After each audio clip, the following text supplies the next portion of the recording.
I don't know why it is, but in recent years, talent contests have made a big comeback. New faces. Bob says opportunity knocks. Huey says, you bastard.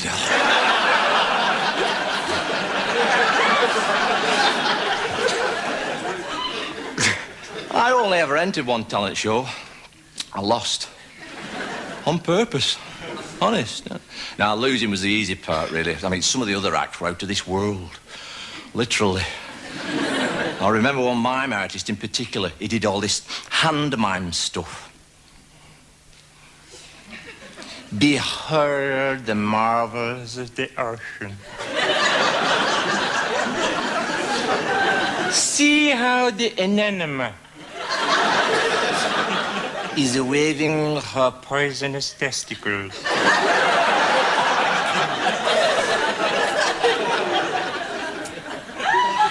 Oh, look, here comes a seahorse. No, it's not, it's a squid. And crawling out of his crevice comes the hermit crab. In search of a new home. He goes unnoticed by the giant ray as it glides over the ocean bed. And onto the scene comes the slothsome slee slug.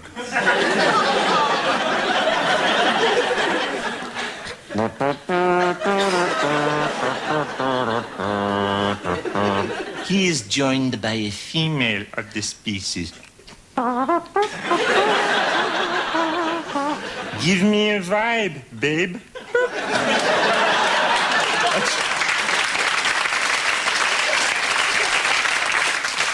High up above, see how the giant turtle swims through the ocean.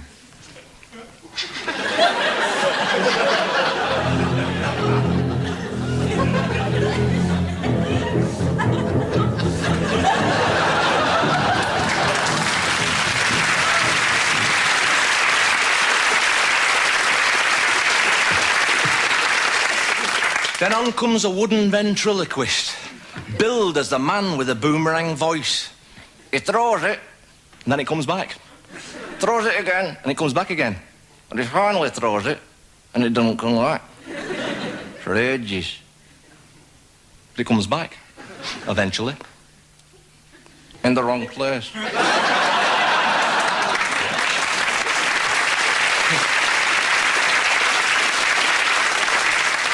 And to round off a more conventional act, a country and western band, the Arkansas Travellers from Wolverhampton. And you think to yourself, I wonder if there's a band in Arkansas called the Wolverhampton Travellers. And the lead singer, he talks like this all the time, folks, thank you kindly. And he keeps on talking like this all the way till he gets back to his station wagon, slams a hot dig at the door and says, that must be the worst gig I've ever had.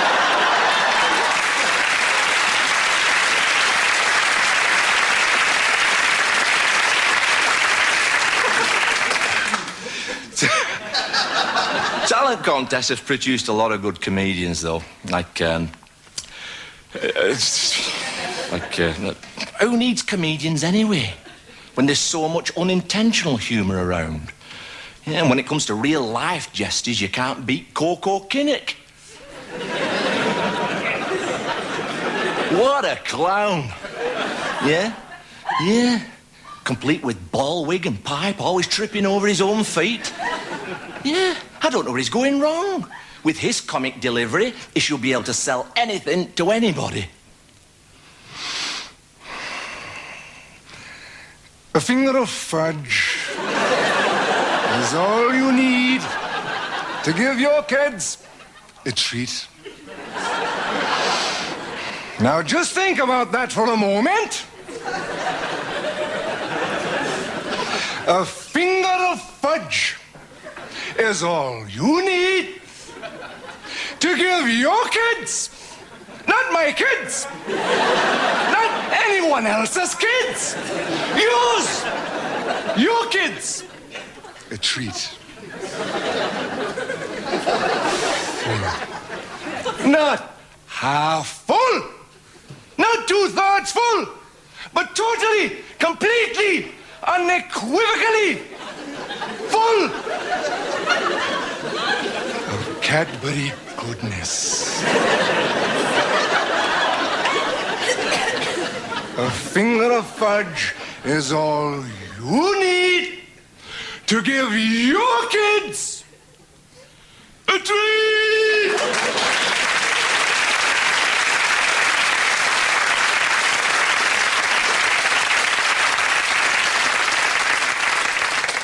And comedy is becoming very political.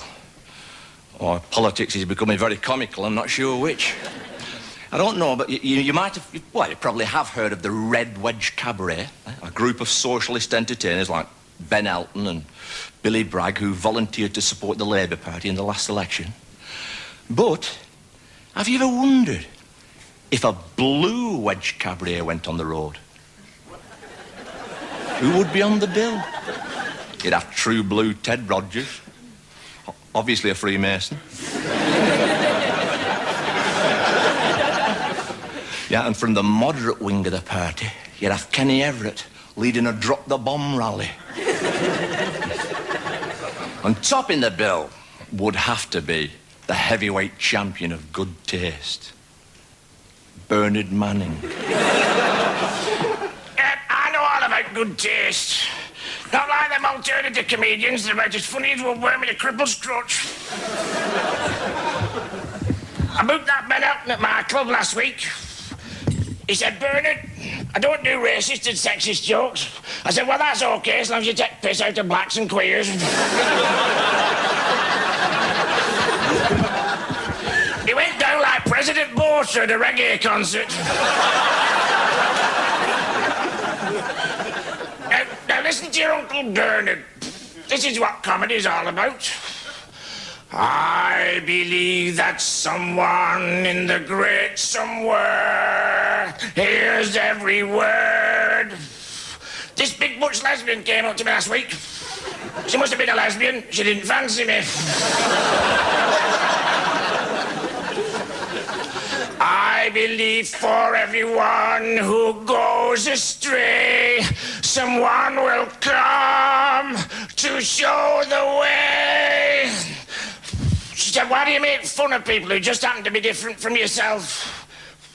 I said, well, if the Jews can tell Jewish jokes because they're Jewish, and the Irish can tell Irish jokes because they're Irish, then why can't I tell dickhead jokes? Then I know why. Good night. God bless you, bastards. I believe.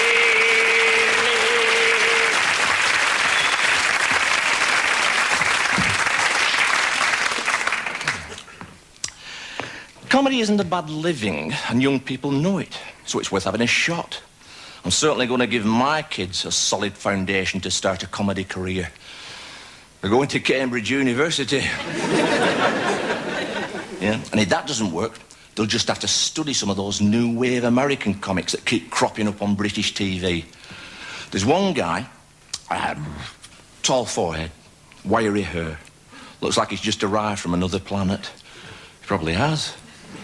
His name's Stephen Wright, and he's got that slow drawl delivery. Hi. I don't suffer from stress, but I think I'm a carrier.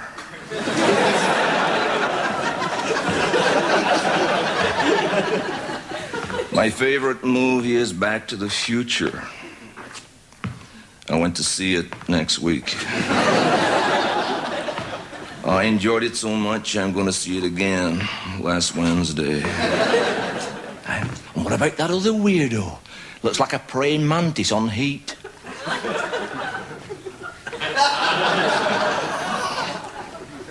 Hello!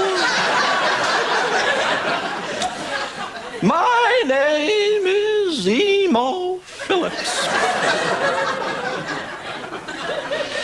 Emo is short for emotionally disturbed.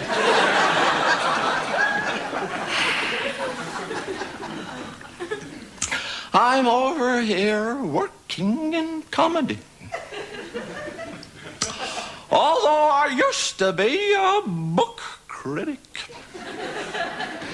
Every week I'd walk into a bookshop, pick one out and shout, "Call yourself a book!"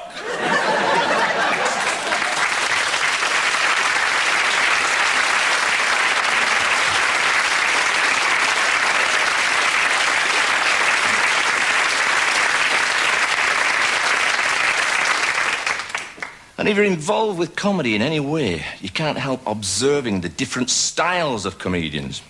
Right, one particular comic has this great visual impact and he zaps you right between the eyes. Because he knows that if he's going to make people laugh, he's going to have to look the part. That's right, my little possum. Just hang on while I put on a little bit of makeup. Oh, spooky. We girls have got to look our best, haven't we, girls, eh? And just hang on while I put on a little smidgen of lipstick. And it's really difficult to talk when you put it. And I'm almost in my megastar mode. I just got to put my brand new pair of gorgeous glasses on I bought this afternoon. If I can get them out of my pocket.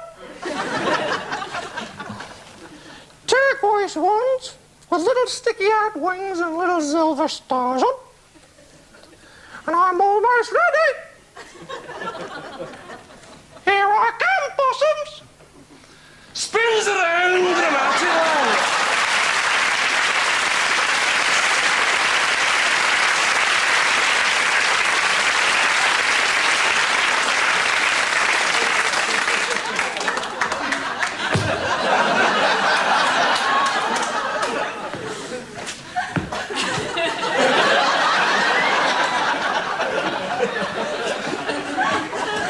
See,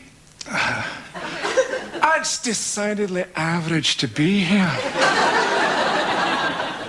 See, I like to start slow and wind a wee while, you know.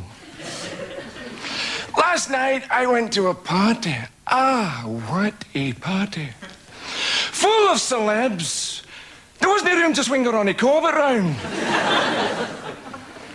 27 pints of caliber. Ah! Double whiskey in each one, you know. And then I developed what is known in show business as an itchy bum. I was dying to scratch it, but I couldn't. I was desperate. And nowhere could I spot the lavies. Otherwise known as the Jobby Centre. So I casually strolled to the corner of the buffet table.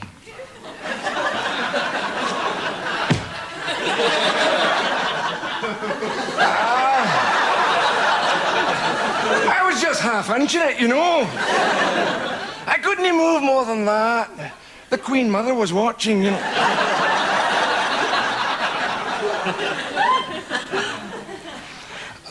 And I could get no satisfaction. Because it couldn't quite reach the parts that caliber can, you know. And then I spied a wee young prince. See you, Edward. Make yourself really useful, would you? Pass me that last stick of celery.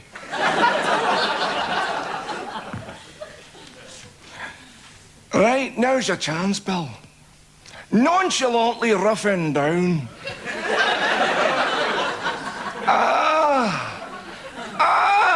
Indescribable. Hey, Fergie, give us a hand, would you? Fergie Poos.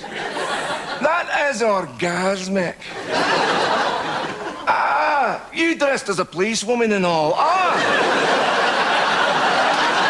Why have you stopped? What? Liz! I mean, Your Majesty. I didn't see you standing there.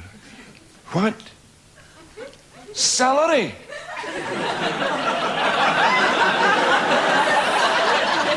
Have mine. I can honestly say it's never touched my lips.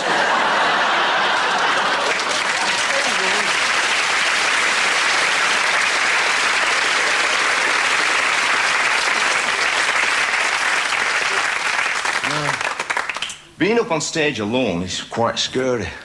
Perhaps that's the reason why there's been so many successful duos over the years. Yeah, I like being out a duo because, like, I got you to fall back on and it's nice because you happen to be soft and comfortable and that and I don't think anybody's ever had an act quite like ours, have they, Mel? No, that's right, Griff. Perfectly true. No one's ever had an act quite like ours. Totally original.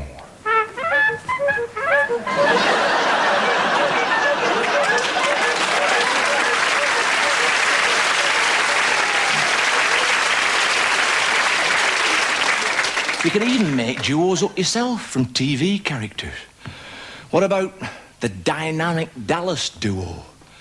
Ewing and Barnes.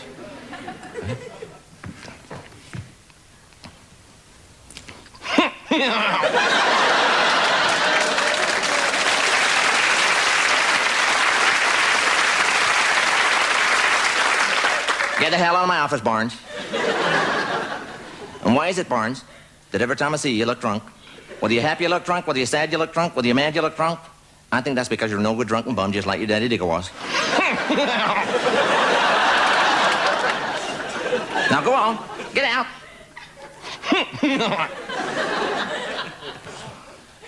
JR, you double-crossed me for the last time, which just happens to be the 649th this series. I knew I should have never trusted a guy who walks like he's plopped in his pants.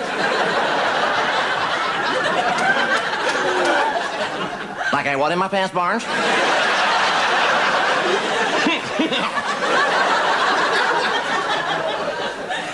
Go on, get out. Folks, I just can't tell you what's going on in Dallas. Just to get the ratings. Miss Sally, she's been abducted in a UFO. That wimp Ray Krabs is still running around with Elvis Presley. Why? And the worst thing of all, Clayton Farlow singing at the breakfast table.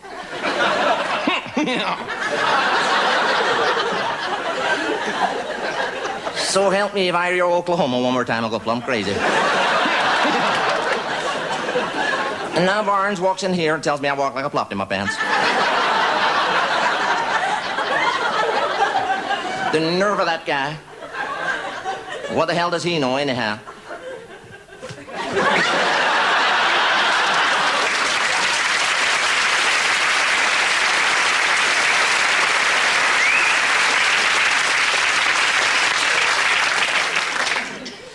Well, folks, I feel a freeze frame coming on. In a minute now.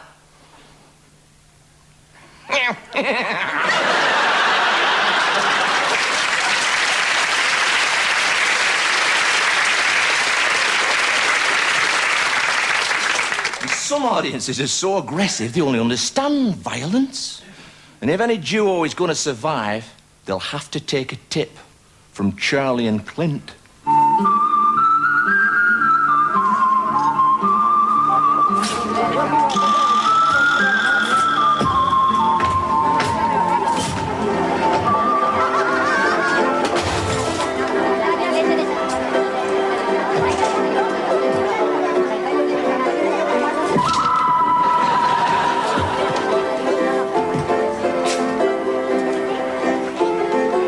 It's a privilege to be here tonight, isn't it, Clint? Yeah.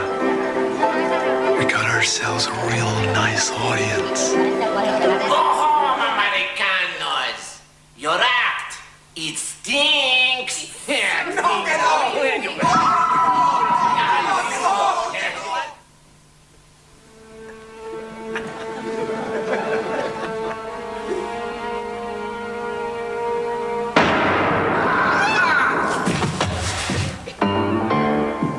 Clint has a way with hecklers.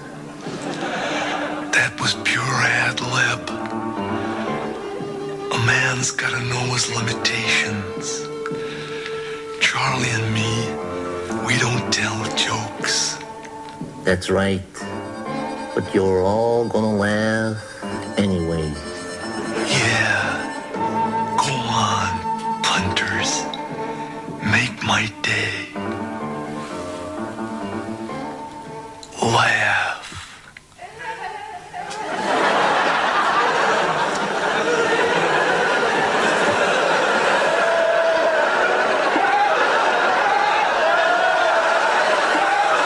We're going down well, Clint. Let's leave him wanting more.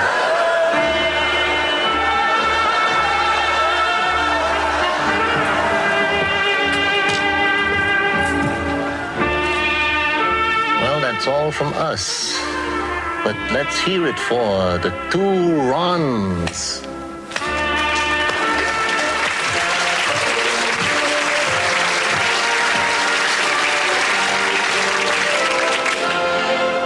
Hello, we are the management. We are on. Well, we used to be the management. Yeah. A little business called America. A funny thing happened to Ron and I on our way to the theater tonight. Yeah, but we've both forgotten what it was. Now, put your hands together for Cannon and Paul.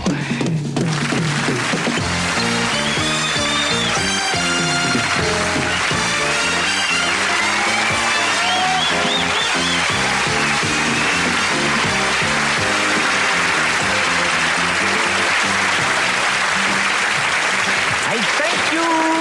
I thank you. I thank you. Silence! After both taking an advanced course in theology, John Paul and me bumped into a couple of Rastafarians who showed us the light. They introduced us to the strange but wonderful incense.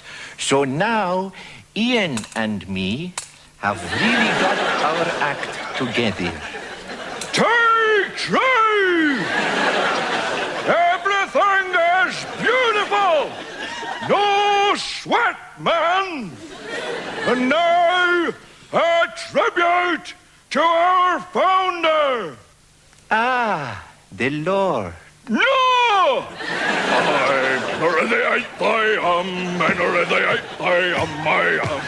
I got married to the widow next door. She's been married 7 times before. Why did the chicken cross the road? I don't suppose it crossed the road to escape the volume of your voice. It certainly did not! I sense a little aggression creeping back. What? Have another waft of Rastafarian incense, Ian.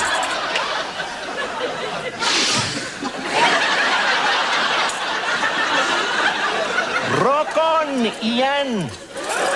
Oops. Sorry, pal. You'll do for me, Ian. I wish I was like you. Built like a brick confessional. Thou art getting on my piggy nerves, missus. She keeps staring at me, Ian. I'll get you after. Well, that's all from me. But it's not good night from me. I want more laugh. Come on, laugh, you miserable heathen bastard. Laugh! Laugh! Onward, Christian soldiers, against thy war. I thank you, I thank you, and again, I thank you. Bring me sunshine in your smile, bring me laughter all the way.